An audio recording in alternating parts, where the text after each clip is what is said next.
Buenos días. La impotencia sexual, también llamada disfunción eréctil, la padecen muchos hombres en silencio por no saber que en la mayoría de los casos existe solución para su problema. Es por eso que en este video te comento qué es la impotencia sexual, cuáles son sus causas y qué tratamiento contamos.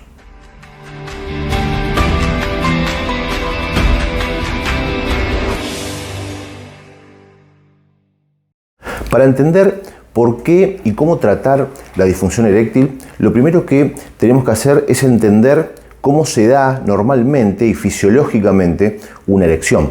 La erección inicia por un estímulo periférico, que puede ser un estímulo psicológico, un estímulo táctil, un estímulo visual, que se genera y se procesa en el cerebro, obviamente. En este caso, normalmente esto va a producir un estímulo sexual y va a mandar una señal por nervios periféricos hacia los genitales. Pero tenemos que tener en cuenta que estas sensaciones o esta percepción sexual está siempre atravesada por la psiquis. Y en estos casos siempre tenemos que tener en cuenta que no tenemos que tener una psiquis viciada para no interferir con este mecanismo, que es el primero por el cual es necesario para que empiece el estímulo de la erección.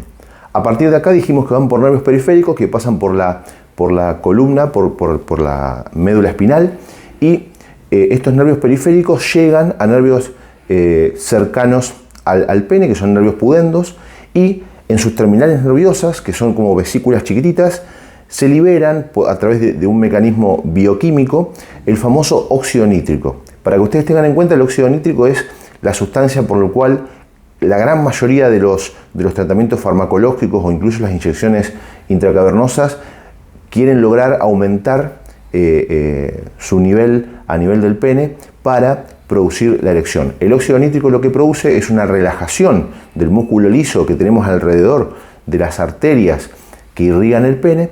Esto lo que logra es una dilatación de estas arterias y el aumento de flujo de sangre que ingresa a los cuerpos cavernosos. Esto van a llenar las lagunas que encontramos dentro de los cuerpos cavernosos, y esto lo que va a hacer es aumentar la presión entre la estructura trabecular del cuerpo cavernoso y la túnica albuginea, que es una capa fibrosa y dura que tenemos alrededor del cuerpo cavernoso, y esto lo que hace es colapsar el sistema venoso, donde se activa las famosas válvulas venosas que van a hacer que la sangre se mantenga dentro del cuerpo cavernoso y esta erección se mantenga en el tiempo, porque de lo contrario entraría sangre y saldría por el sistema venoso. Esto lo que permite es que la erección se mantenga en el tiempo.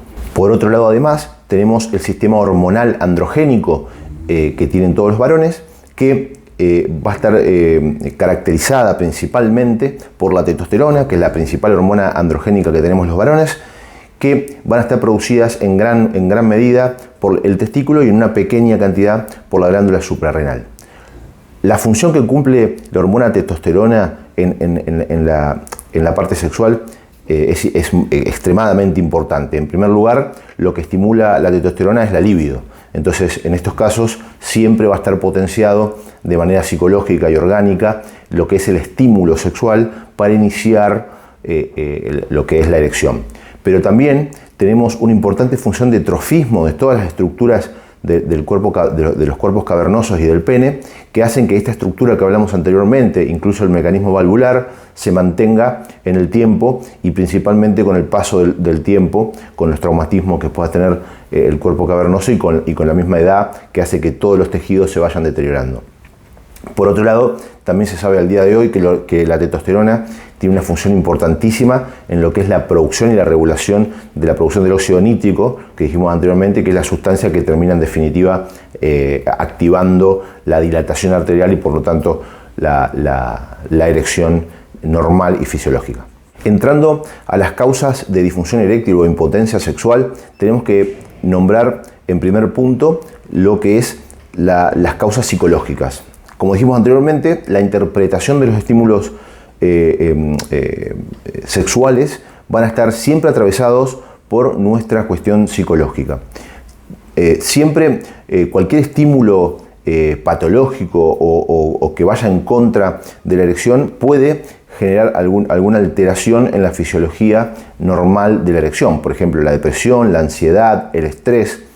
Todas estas causas tienen que ser evaluadas, pero sí es importante que antes de atribuir un problema, por ejemplo, de depresión a un paciente, a un varón, siempre tenemos que tener un panel hormonal completo para evaluar si esto no lo está generando un déficit de testosterona, por lo tanto un hipogonadismo del paciente, porque a veces este síntoma puede ser secundario a una deficiencia de hormonas androgénicas en el varón. Una vez descartado la parte orgánica, podemos ya hacer el diagnóstico de que es algo psicológico y en este caso, por supuesto, va a ser de resorte de un tratamiento psicológico. También pueden ser pasibles de alguna medicación que regulen algunos transmisores o neurotransmisores para mejorar y principalmente en casos de depresión.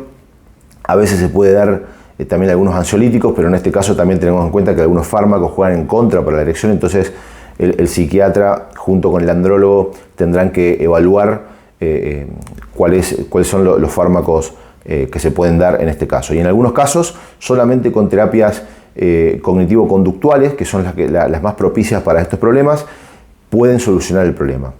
Yendo al caso de las terapias cognitivos-conductuales versus otras que suelen ser clásicas, tengamos en cuenta que estas últimas son las que nosotros sugerimos para estos pacientes, ya que suelen ser un poco más cortas y el paciente tiene beneficios en el corto o mediano plazo como más tardar.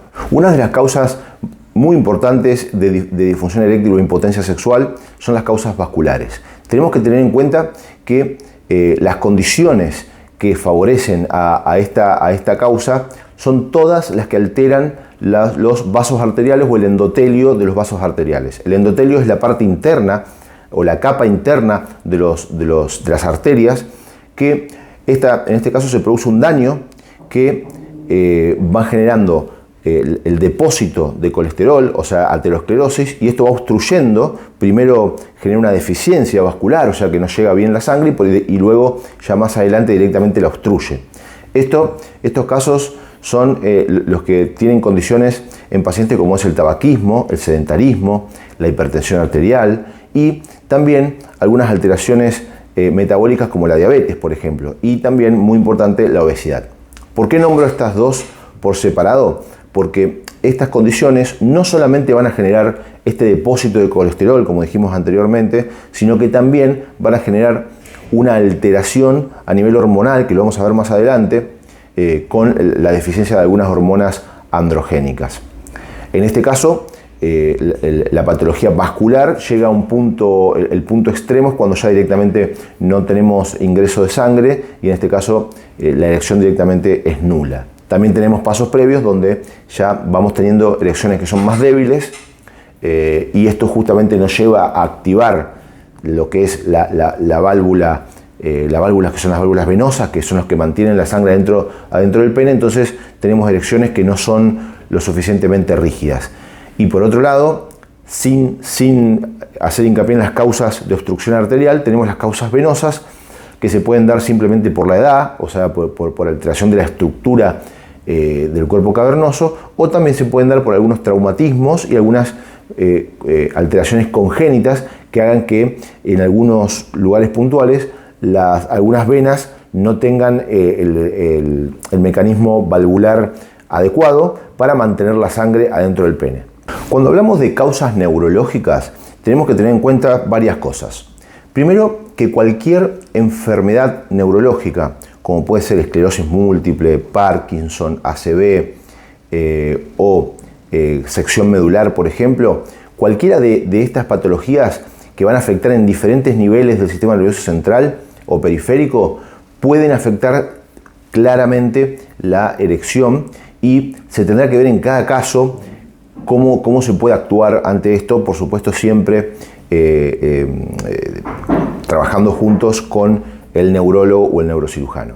Por otro lado, tenemos pacientes que tienen cirugías ablativas, generalmente por causas oncológicas a nivel pélvico, que lo que generan es la denervación de todos esos nervios periféricos que llegan al pene y que llevan el estímulo, como dijimos anteriormente, para producir el aumento del óxido nítrico en el pene. Entonces, en estos casos, estos filetes nerviosos se sacan, por ejemplo, en prostatectomías radicales o en cirugías de recto, hacen que esta denervación directamente no le llegue la señal al pene para tener la erección, y estos pacientes vemos que directamente no tienen erección porque no le llega la señal por los nervios periféricos. Entonces, estos son los casos más importantes de alteraciones neurológicas que pueden generar disfunción eréctil. En cada caso se verá cómo tratarlo dependiendo de la causa y obviamente evaluándolo con el neurólogo si es que es necesario. En relación a las causas hormonales, tenemos que nombrar dos causas básicas que pueden producir disfunción eréctil, que son la disminución de la hormona testosterona en sangre y, por otro lado, el hipotiroidismo. Son dos causas importantes que siempre pesquisamos a la hora de tener pacientes con disfunción eréctil. La causa hormonal más común, que es la disminución de la testosterona, esto lo podemos encontrar por la edad, en pacientes obesos. Tengan en cuenta que los pacientes obesos, el tejido adiposo hoy se considera un órgano endocrino, ya que producen hormonas y además aromatizan o cambian, producen una reacción química en la testosterona que hacen que básicamente se produzca estrógeno o metabolitos del estrógeno en sangre, y esto lo que vamos a encontrar es disminución de la testosterona con aumento de los estrógenos. También el sedentarismo, la obesidad y la diabetes lo que hacen es un aumento de la prolactina y una disminución, por tanto, de la testosterona en sangre. Con respecto al hipotiroidismo, quizá es algo que excede a lo que es un andrólogo. Por ahí hay que hablarlo también y trabajar en conjunto con un endocrinólogo y ver, en el caso que tiene hipotiroidismo, de solucionar estas causas a los pacientes. Por otro lado, también mencionar las causas farmacológicas. Las causas farmacológicas, la idea no es nombrar todos los medicamentos porque existen un montón de medicamentos que pueden producir disfunción eréctil. Sin embargo, sí tener en cuenta que hay muchos hipertensivos que pueden producir disfunción eréctil. Es importante trabajar con el cardiólogo para ver si existen alternativas de tratamiento. También es muy importante los antidepresivos y los ansiolíticos. Esto claramente disminuyen la potencia y la erección. Y por otro lado, todos los medicamentos hormonales que hagan que pueda descender los niveles de testosterona. El caso más claro, por supuesto, es en pacientes con cáncer de próstata, que se genera un bloqueo hormonal completo en el cual se bloquea directamente casi en su totalidad la hormona testosterona en sangre. En este caso, por supuesto, vamos a tener un gran descenso de la testosterona y esto va a producir todos los efectos contrarios que buscamos con la testosterona. El primer punto que tiene que saber todo paciente que sufre de impotencia son los cambios de hábitos. Todos estos cambios de hábitos, ustedes se van a dar cuenta que están relacionados a lo que hablamos anteriormente de la causa de disfunción eréctil. Por ejemplo, todos los pacientes que sufren de disfunción eréctil tienen que saber que tienen que realizar ejercicios. Estos ejercicios, lo ideal para mejorar toda la parte vascular, son ejercicios que pueden ser aeróbicos, y para mejorar la parte hormonal, o sea, el aumento de testosterona, los ejercicios anaeróbicos o de gran potencia de intervalos cortos, como por ejemplo el CrossFit, que hoy está de moda. Por ejemplo, es el ejemplo clásico para aumentar la testosterona. Por otro lado, hábitos saludables en el punto de vista del peso. Hay que tratar de no tener sobrepeso, ya que todo este tejido adiposo que dijimos anteriormente nos va a perjudicar al momento de tener una buena erección. Tenemos que ver el tema de los medicamentos, de si tenemos algún medicamento que está jugando en contra, como los ansiolíticos, por ejemplo, que en la gran mayoría de los casos se pueden suspender o cambiar por algo que no altere nuestra función eréctil. Va a ser ideal que hagamos ese cambio. Dejar de fumar es importantísimo para mejorar la salud vascular, ya que esto afecta directamente a las arterias, como dijimos anteriormente. Y el alcohol, tengan en cuenta que el alcohol tiene varios efectos en contra de la función sexual, pero lo más importante es que el alcohólico crónico suelen tener menores niveles de testosterona en sangre. Por lo tanto, también es importante el etilismo, tratar de suspenderlo. Y por último, gestionar los niveles de estrés, que si bien sabemos que en gran parte de estos pacientes es imposible disminuirlo totalmente o eliminarlos totalmente, sí es importante que sepan los pacientes que los niveles altos de estrés hacen que tengamos hormonas del estrés constantemente en sangre y esto nos juega en contra para tener una buena erección. En relación al tratamiento, la idea de este video no era describir uno por uno los tratamientos de manera extensa, porque ya el video es bastante largo. La idea de esta parte era nombrar y que el paciente que esté viendo esto o el varón que esté viendo esto sepa que cada una de las causas que producen disfunción eréctil tiene su tratamiento. La gran mayoría de los casos. Hay muy pocos casos en los cuales no existe un tratamiento para solucionar la disfunción eréctil. Por ejemplo, las causas vasculares tienen los inhibidores de la 5-fosfodiesterasa, tienen drogas vasoactivas que se inyectan adentro del pene, tenemos la bomba de vacío, tenemos prótesis de pene en casos que son muy extremos y ya no responden a nada. Luego tenemos los tratamientos, cuando la causa es hormonal, tenemos la suplementación hormonal o la terapia de reemplazo hormonal. Y en los casos neurológicos tenemos lo que son las drogas, por supuesto, propias de los neurólogos, y también tenemos en muchos casos la solución de la bomba de vacío y la prótesis de pene. Por lo tanto, y como conclusión, saber que cada caso de disfunción eréctil tiene que ser evaluado y estudiado por un profesional que busque exhaustivamente cuál es la causa de la disfunción eréctil. No todos los pacientes se van a tratar de la misma manera. Por lo tanto, el primer paso es de saber la causa y luego dar el tratamiento más adecuado para cada caso para que el tratamiento sea más efectivo y más eficiente también. Hasta acá te hablé de la disfunción eréctil o de la impotencia sexual, las causas y los tratamientos que tenemos al día de hoy. Nos vemos en el próximo video.